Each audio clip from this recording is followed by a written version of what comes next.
शरण्याय करुणारससिन्धवे असमानबलायार्तरक्षकाय नमो नमः।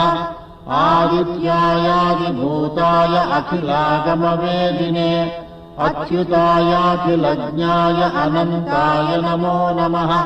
इनाय विश्वरूपाय विद्यायेन्द्राय भानवे इन्दिरामन्दिराप्ताय वन्दनीयाय ते नमः।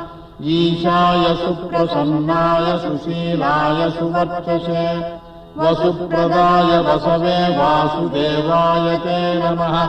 उज्ज्वलायोग्ररूपाय ऊर्ध्वगाय विवस्वते उद्यत्किरणजालाय ऋषिकेशाय ते नमः। ऊर्जस्वलाय वीराय निर्जयाय जयाय च ऊरुध्वयाभावरूपयुक्तसारथये नमः।